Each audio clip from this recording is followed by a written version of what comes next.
All right, thank you. Well, we're going to go ahead and get started now. So I have had the pleasure of having Milton. When I was working, he came to our office twice and did a presentation over the years, and I realized I would absolutely die in a fire in 5 seconds, and it was so scary. And I realized I was so unprepared for my family. If anything happened, my husband was in LA, I was in Santa Ana, my kids were in Yorba Linda. What are we going to do? And so after his presentation, it really changed me and how I actually prepared and got stuff ready for our house and my husband and I. And so it has been in my head for a couple of years. I'm like, we have to have him come speak at MOPS. Like, we have to, because this is such amazing information. So I am so excited to have Milton come, and I will let you take it away. And some of his presentations are a little bit interactive, so it should be a lot of fun. So thank you, Milton, for coming out. Thank you so much, of course. Good morning, everybody. There's something so beautiful about doing presentations in settings like these, because it's so peaceful. Like, I felt it as soon as I walked in. I'm like, oh, thank you. You know what I mean? It's just like, it's so neat. And you're right. It is going to be a hands-on type of presentation. So I hope you don't mind if you're drinking coffee or anything. Just be careful. Make sure you don't spill anything. But let's go and start with one simple exercise, and that is, it's very simple. Close your eyes, please. I know we just met. You're good, right? Okay. Using your right index finger, point to where the nearest fire extinguisher is from you right now, without opening your eyes. Just go ahead and point at it. Okay. 3, 2, 1. Open your eyes, freeze. Let's see if you're correct. Right? Okay. So find out. I love tables I love tables because they're like over there.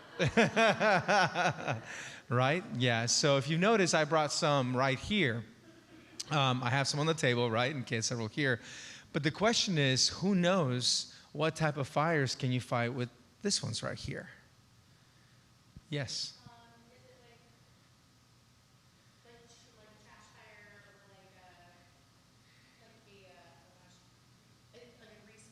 You guys are awesome. Yeah. So you're right, because that's the first thing that comes to mind, right? Okay, but you wouldn't fight a trash fire with this one's right here, because these ones are for training only.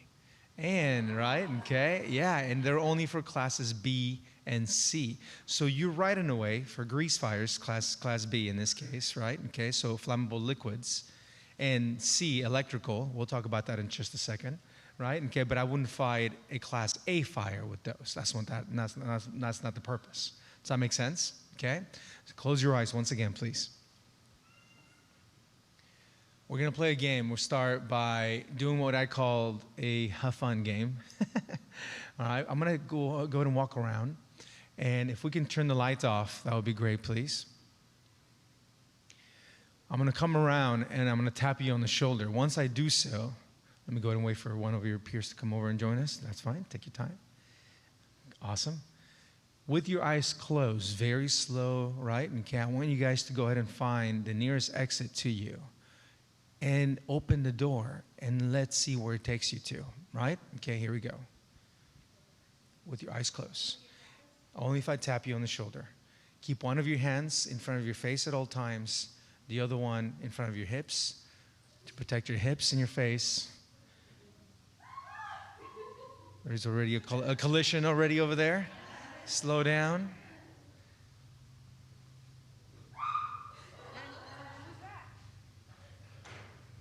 And just slowly make it.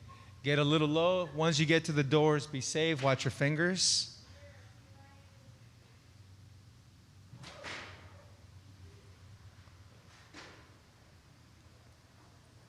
Thank you. Good job. Good job. We're watching you guys. Make sure that you guys are okay. Keep the doors open once you get there.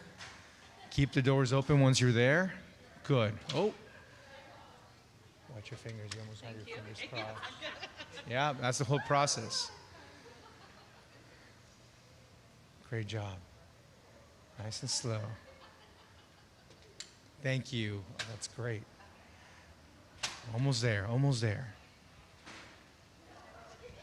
Almost there. Good, good. Thank you guys. Perfect. All right. Please come back. Well done, everybody. Please come back. Well done. Come back in, please. Lights on once again, please. Thank you.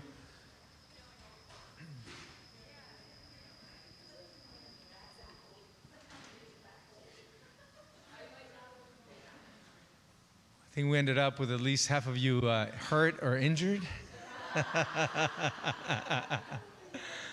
Very, very good. Let me go ahead and talk to you guys really quick and share with me a little bit about what's going on in your head. So let's talk about the psychology behind an emergency, right? Okay? So what's happening? Talk to me about it. What went through? You're anxious. Tell me a little bit about that. Because you don't know where to go or what to do. Like, you kind of freak out when you're not like thinking clearly. We're not using all of our senses, right? Okay, so yeah, that makes it hard, right? It's a different level of, right? What else? Worried about your children. Okay, that's a big thing, right? Okay, you worry about those that you love and that you care about. And guess what? Your kids are doing the same thing. If we have an earthquake now, they're going to be afraid, obviously, right? They're going to be scared. They're going to be thinking about you guys, right? Okay, what else? Tell me a little bit about your experience. What went through your head as you were walking and looking for the exit? Please. I was going to fall. Right? Yeah. And if you're hurt, right, okay, can you exit? Can you move? No. Right? Okay, yes. I was concerned, like in here at least, I was concerned for Sue with her knees, but I was also concerned for the pregnant moms in here and thinking oh my gosh, what if they trip or something or fall and can't get up? Yeah, I agree, right? And to be honest with you, it's a risk. I've been doing this exercise for several years now. Thank God no one's gotten hurt in the process, right? But you're right. It is that fear and that emotion and those, right? Okay, that fear of, oh my God, what happens if I do get hurt, right? What else? What's going on through your head as you're doing the exercise? Did you find the exit, was it easy? It was kind of hard, right? Okay. Now, I did notice a couple of things, okay? And this is something that we're going to work on. I don't want you guys to think about just you anymore. I want you to think about others as well, right? And some of you did that. Some of you got to the door and you kept it open and you, right? But then at that point, use your voice. Guide people, right? Okay? Or if you come across somebody and you bump into them, right? Okay, talk to them.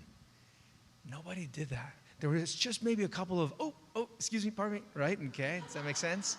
Right? Okay? But become a team, right? Okay? Survive as a team, right? In the fire department, right? Okay, they always teach you to what? Work in teams, right? Okay, and there's a reason behind that, right? Okay, very important. So work together, communicate. That's very, very important right away. Who are you? My name is so-and-so, right? Okay, I know where the exit is. Follow me. Hold on, right? Here's my hand, right? We can do this together, right? Okay, very, very important. Close your eyes, please. With your right index finger, point to where the nearest first aid kit to you right now is. Where is it at? First aid kit. 3, 2, 1. Open your eyes. Let's see if you're correct. You pointed at the food. I like that. That's good. That kind of works. Yeah, it does. Some of you, somewhere over there. And if you've noticed, there's a table over there with all kinds of supplies, right? Whoever set that up, thank you for doing that, by the way. Okay, it's a great thing. But if that table was not here on the weekend, where is the other first aid kit? Do we know?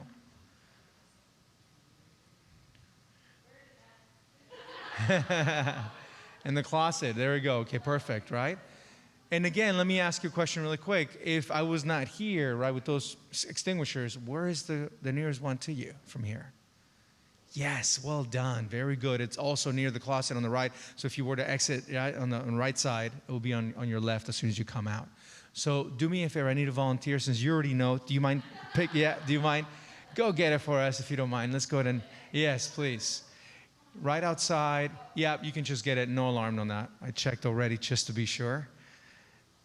Good. So let's go ahead and go over the next video if you don't mind. We'll do the earthquake one first.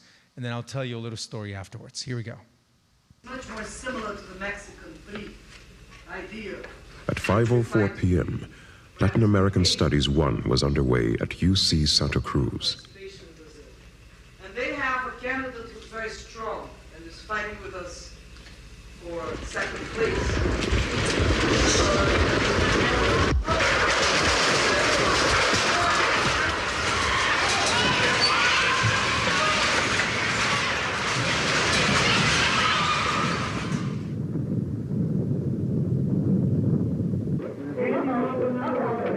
video cameras everywhere, this was the most visible earthquake ever.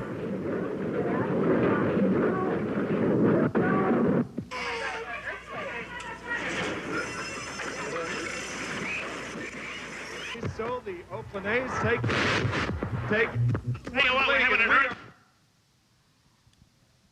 5:04 in the afternoon, right? Okay, my sister and I were walking out of the high school at that point when the quake hit.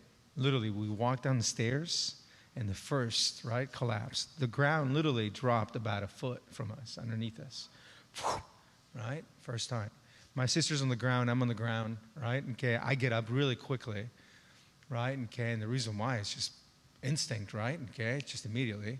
And I try to bend down to grab her hand and pick her up, and then the second one hit. There was another movement, and that was lateral, right? We both fell to the ground once again, right? Okay, and from the ground, as I look up, I can see light fixtures and poles just started coming down. The vehicles that were right next to us that had parked or that were on the street parked, they were literally moving, jumping from side to side, right? When the quake hit, I remember my sister was holding onto my leg at that point, picked her up, we started going towards the house, right? And kids, we never take the long way home, right? We always take the shortcuts.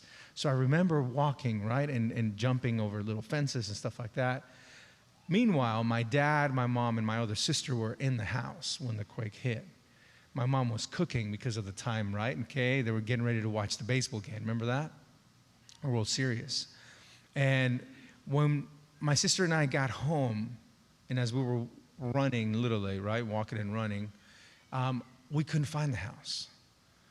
The house had actually moved, right, from its foundation. And my mom and my dad actually took off running and went looking for us using the main boulevard, right? Okay, and when we got home, my mom and my other sister were in the backyard, and half of the house was completely collapsed. They were so lucky to survive because when they were cooking, what happened afterwards? A fire, right? Okay, so literally within seconds, minutes afterwards, as we started looking right and left, several homes in our neighborhood were up in flames, right? I remember there was a lady, we used to call her Grandma, right next to us. We actually went in there and you know, helped her get out. She was yelling and screaming, and she was really scared, but she couldn't move. So we heard, right, and came, we went in there and helped her. All that stuff actually was not only scary, but it taught us so much. It was such a learning experience. And that's the reason why we actually moved to Orange County. We lost our home. My dad lost his business, right? Okay, and I remember this, and this is a humble experience. We were in Paso Robles with all of our stuff, right, coming down to Orange County. And my dad and I had asked for money to pay for gas to make it to Orange County, all right?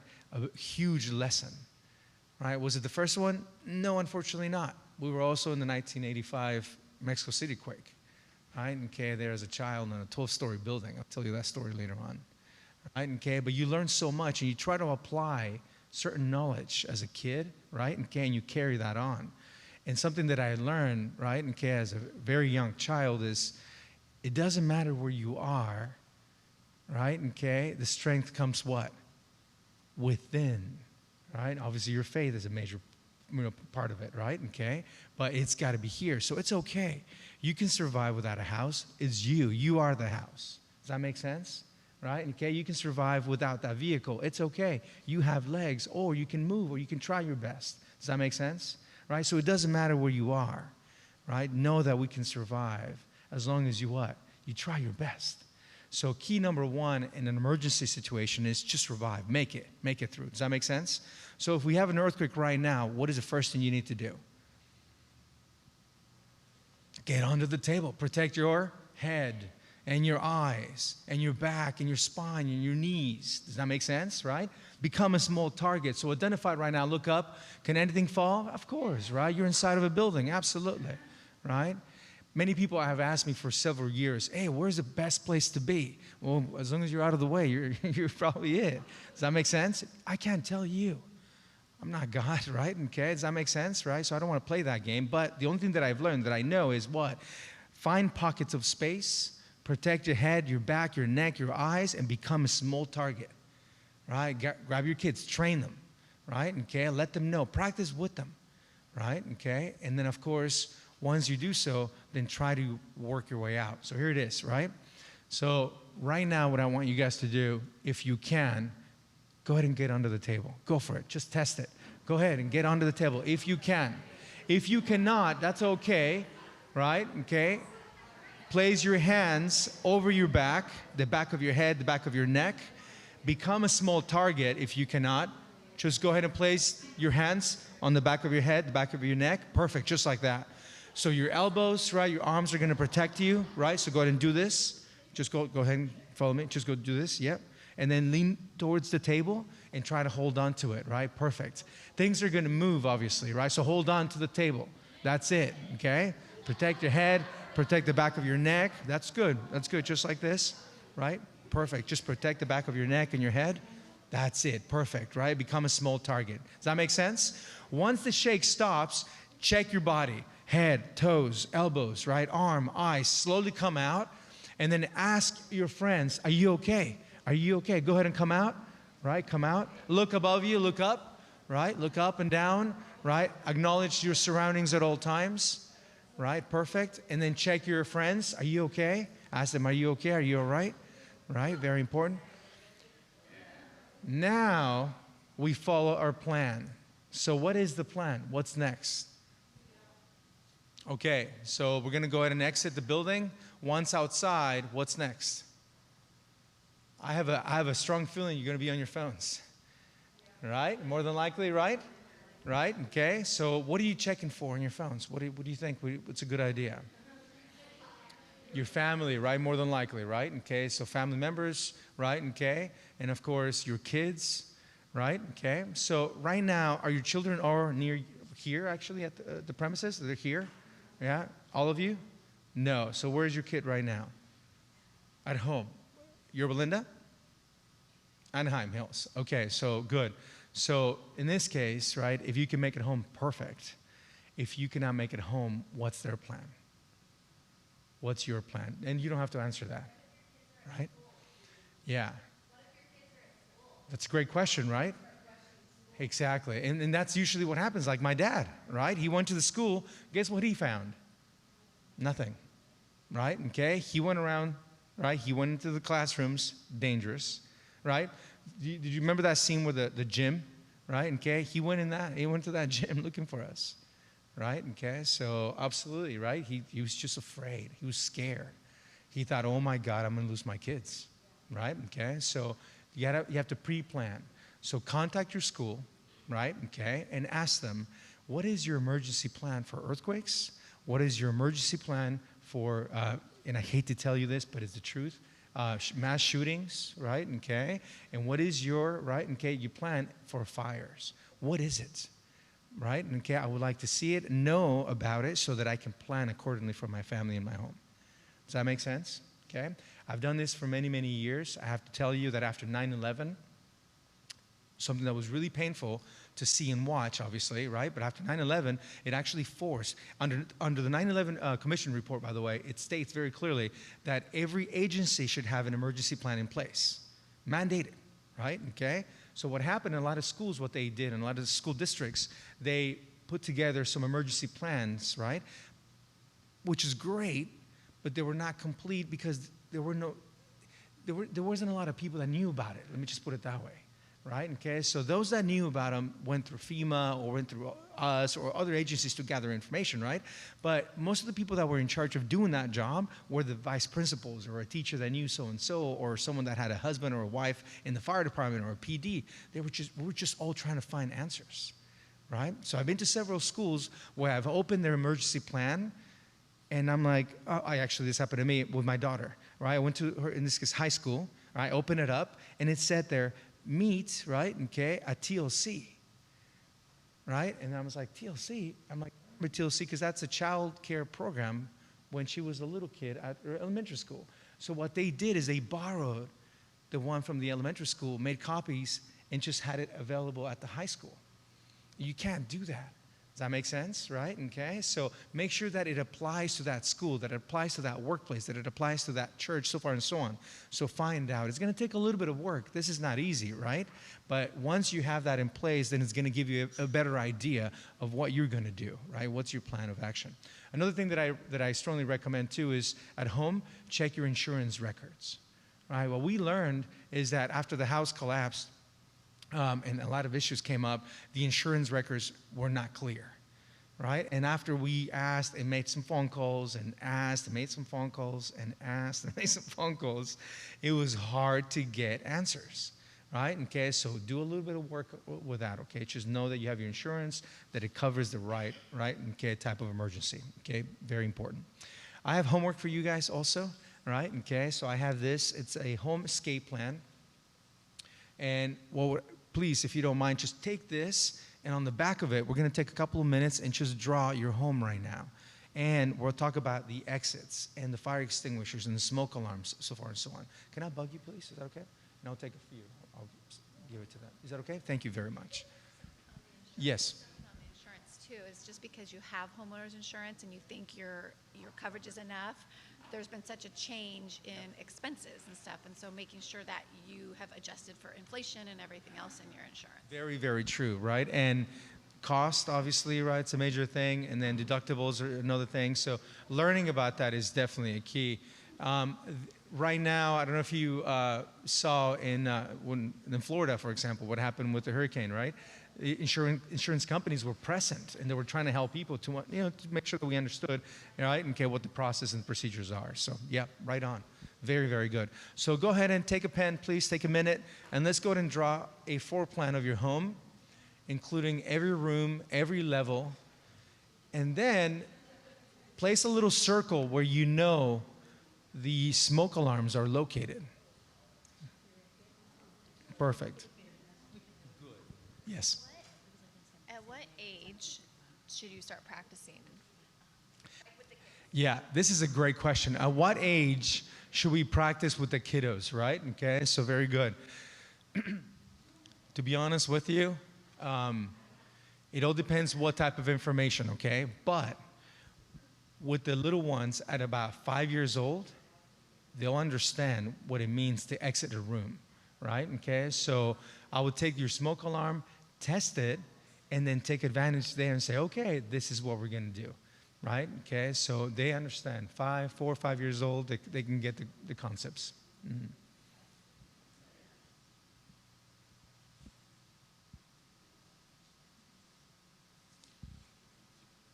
I'm going to go ahead and walk around. If you have any questions, let me know. Also, please identify if you have any fire extinguishers, exits. If you have 2 levels, identify that as well, please.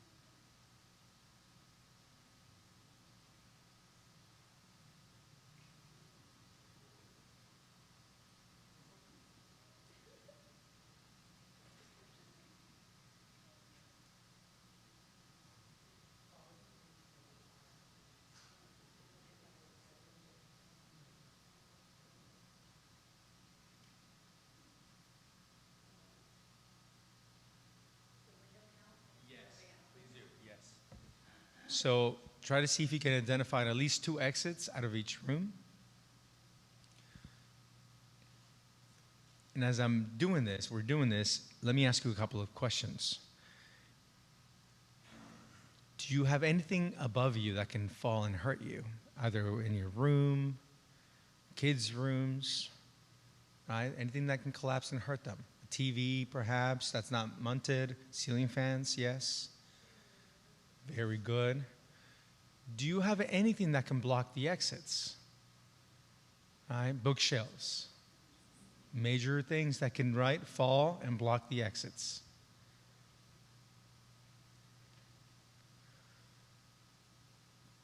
Do you have anything on the other side of the door that can fall and block your exit?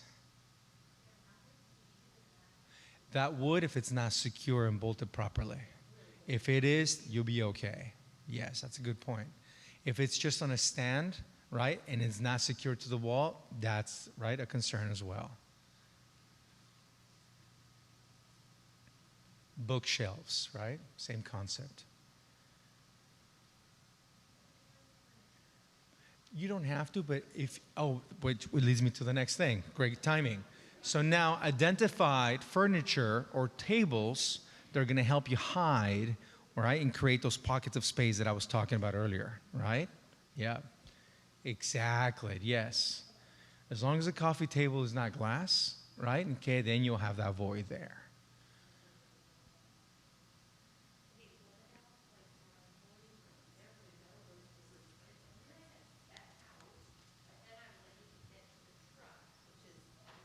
Sure. Yep. Which is good thinking, right? Okay, anything like that, exactly. If it is faster, right, and things are blocked, yes. So what I would teach them at this point is, all right, and this is where it kind of goes along with the question that she was asking about the age, right, okay, and how old. So you will get to the door. If I can just get everyone's attention really quick, just really fast, you get to the door, and then teach them not to open the door right away, right? Okay? With the back of their hands, to start at the bottom, right? You check and smell for smoke, but then you zigzag all the way up until you get to the handle, right? Okay? If it's hot to the touch, do not open the door, right? Okay? And you'll see that. I'm going to show you a video in just a second, right? Okay? But what you do is then you find another exit, and that's what you're talking about now. You'll get out through the window or whatever it takes. In fact, over here, I have a escape ladder. Let me go ahead and open it up.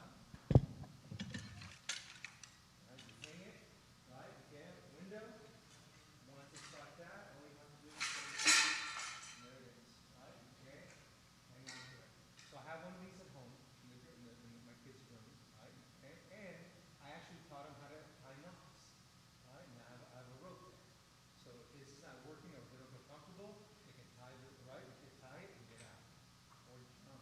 I'd rather have them have broken legs than a poor die. Does that make sense? So you prioritize and make it happen. Right? Yes. You want to see if they don't know.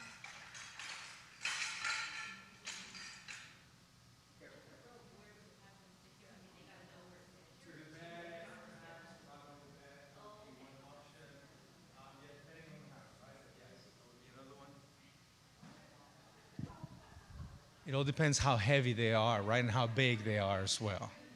Okay? Good. All right, we're going to show you another video right now. This is the video on the fire, the burning chair, and then you'll see what I'm talking about. Here we go.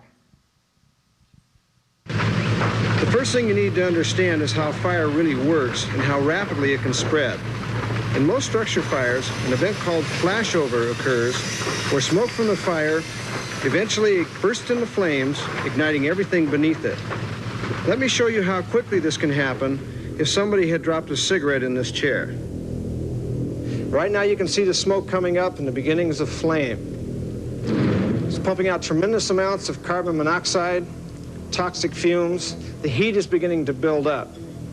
As the heat builds up, gradually the fire will ignite into flames and begin to send the heat up because it's buoyant and start the curtains burning and the continuation of the fire up into the ceiling levels. A lot of people think that a fire starts down low, but what you're going to see is this phenomenon of flashover where all the heat goes up and begins to heat everything above the chair. Right about now, a smoke detector would be going off in the house if we had one placed in there. And as you see the fire grow, as it licks up this curtain, if there was a sprinkler out about 8 feet diagonally from the corner of this room, it would be activating right now, either extinguishing the fire or actually controlling the fire and holding it right to this place.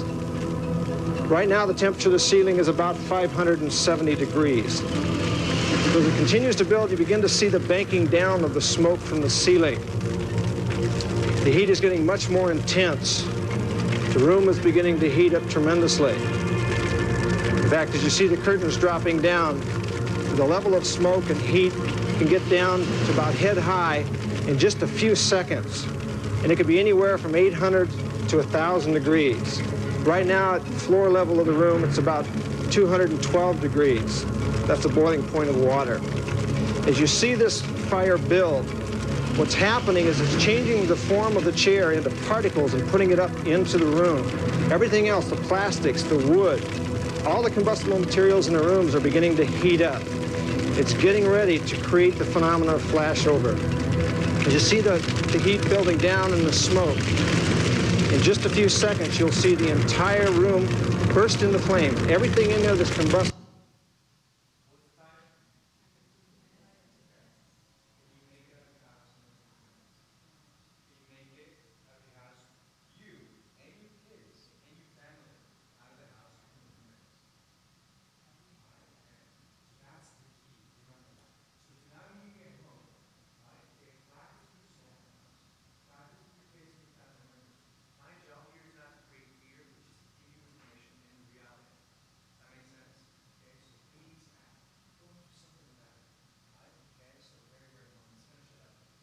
Will instantly ignite. Right about now, flashover is occurring. You can see all the smoke turning orange, fire consuming all the combustibles. 2 minutes it took for the room to flash over. Now, if you watch the base of the door, you're going to see something awesome. Most people don't see this. The fire will actually breathe. You can see the throat of the fire open up at the base of the door. See it breathing? In and out. When firefighters go up to a house where the door is closed, they can actually hear the sucking of the air coming in and then the pushing of the smoke and heat as it comes out. In just a moment, all the windows will explode and the fire will consume everything.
I love that. I love that.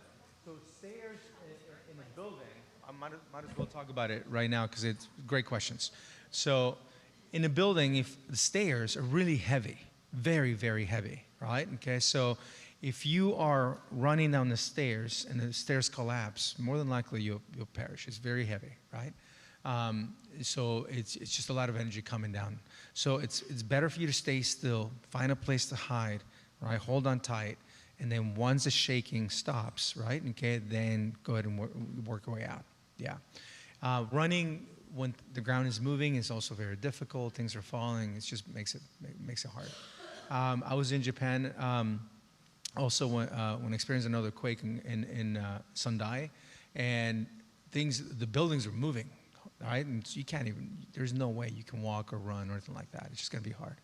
Do you see there's a reason why I do this for a living? Yeah, exactly. Yes. Yeah. Many of my friends are like, you got to move. Different country. I saw a hand up here. Yes. So I know when I was younger, I have like the biggest. You're still young. Well, yeah, I am. But as a younger kid, there was a lot of earthquakes. But we were always told to go like in the doorways. And is that really the most stable place in a house? You guys are awesome. Yeah. I always tell my sisters and my mom, if you want a revolution, just gather the girls. That's it. They're thinkers, they're doers, they'll do everything for it. That's a great question, okay? So that's actually a myth. A myth came out of a picture that actually was published back in the 1920s of an adobe home. And the quake hit, the house collapsed, and the only thing that was standing was the door frame.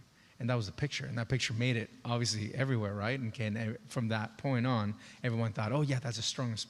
It isn't, right? Okay, so yeah, that's a great question. So no.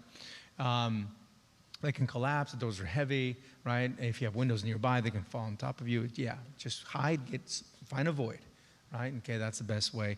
And then firefighters, and when they do search and rescue, and we'll talk about CERT classes in a second, but there's an exercise we teach, it's called triangulation, where you place people in a triangle, right, different spots, and you just stop and listen, right? Okay, so know this, if you're trapped, right, you don't have to yell and scream because it's just really hard, but you can tap or you can scratch, right? Okay, so learn those techniques as well. There's a great class that many of the cities, Cedar Yorba Linda does have. It's CERT class, C-E-R-T, CERT, and it's free. We actually are teaching it right now. Right now it's between Yorba Linda and Tustin as far as they're doing a class together because they didn't have enough people for one class. Isn't that interesting, right? Okay, so, and we go over emergency preparedness, fire safety, search and rescue. I mean, it's disaster psychology, shooting, the sheriff gets involved. I mean, everybody. And at the end, which is going to be our final on November the 3rd, we're going to have an exercise when we actually have a triage and we teach people how to do all that. It's really cool. Chris Pena is the one that leads that group here in Yorba Linda, Chris Pena. So call the city and ask for him, and then sign up for the next one. It's free. Okay? See how your question started the whole thing. Are we okay? Should we continue? Does anybody? Yeah, we're good? Okay, all right. We have our last thing then. We're going to go ahead and ask for a volunteer. Okay, so anybody that would like to go ahead and volunteer, please raise your hand. Thank you so much. I appreciate it. Yeah, come over here. Thank you. I saw some movement.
OCFA, Orange County Fire Authority.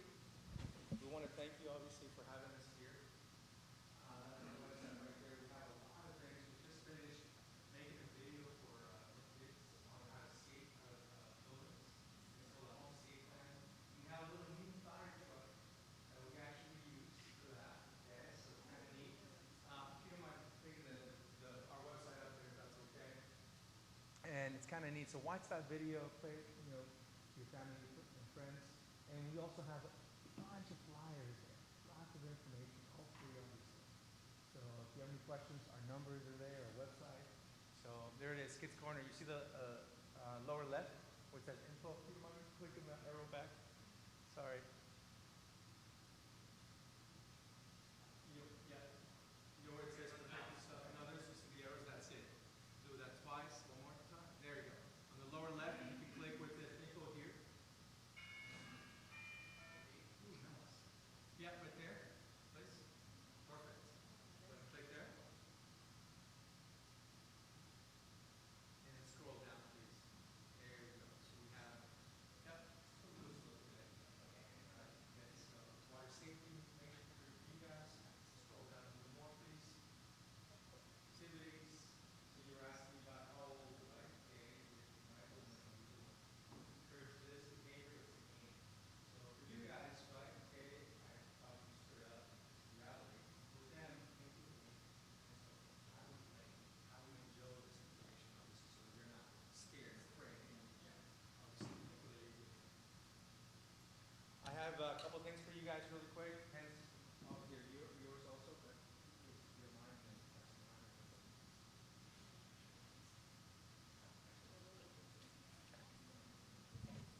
Any questions or comments before anything else? Anything before anything else? Oh, what a great point. Yes.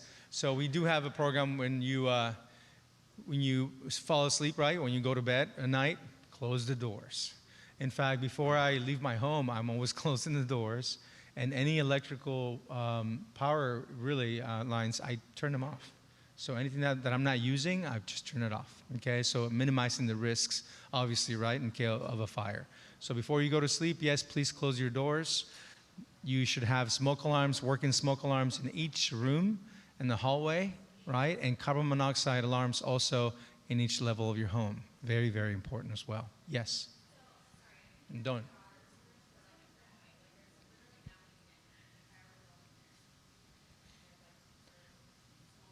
Closet or glass. So like, where would we go? Yeah. So, and this is where obviously you're going to have to do a little bit of homework, right? Corners are good for the house, right? Okay, if possible. Or just teach them to get low and cover obviously the back of their head and neck. If they want to place themselves in a fetal position, that's okay too, right? Okay, so that can, and if they're in, let's say you happen to be on the bed, then stay there, right? And stay on the bed, go in the fetal position again, and just protect your head, right? You can use a pillow to do that, but create that pocket of space. Okay? Yes?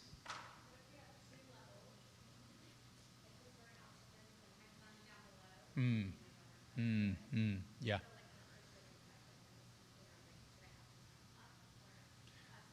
Okay, that's a great question. Don't have him come up, right? Okay, so at that point, I would actually teach him, I don't know how old he is, but I will actually teach him to either open the door for you and wait at the door as you guys come out, but then you don't want him to wait for you if you're not going to make it, right? Or if you went in a different direction.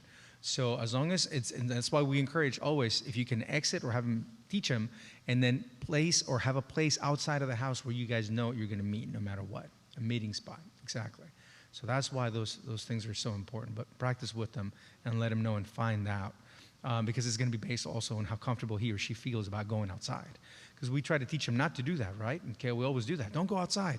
So, and you want to, yeah, exactly. And so you want to talk about emergencies and what that means and why is it important for you to do that. Okay, so good point. Anything else? Are we good? All right, so check the website, tons of information, obviously. You can share that with your congregation as well, right? Okay, and let us know if you have any questions. It has been a pleasure. Okay, I'm going to be here for a little longer, so if you have any questions, feel free to come out. Okay, thank you guys. Thank you, everybody. Thank you. We just want to say thank you so much. And when he first did this, or when I first had the presentation about 5 years ago, I was so paranoid, but I realized that knowledge is power, and just understanding that just these tips can just help. And so even if you take 1 or 2 tips away, like I did not realize you cannot grab a doorknob, and I'm like, I would have burned my hand off. So, so just these tips, I think, hopefully can help us. And we pray we're never in a situation like this, but we're moms, so we're paranoid, and we think about everything that could go wrong all the time. So, but we just want to say thank you to Milton for coming out.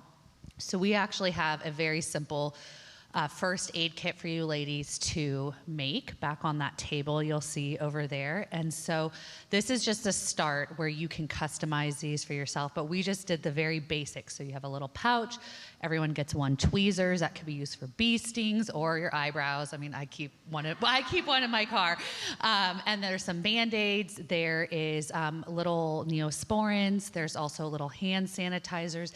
So just please at your leisure, just go and make a little first aid kit that you can travel, put in your diaper bag, your purse, leave in your car, and you can add to it. There's so many, when I was Googling, I'm like, they had so much stuff. So just customize it however you want. And then we will, if you want to, we can stuff some for the ladies that weren't here. So when they come next week, they can have it.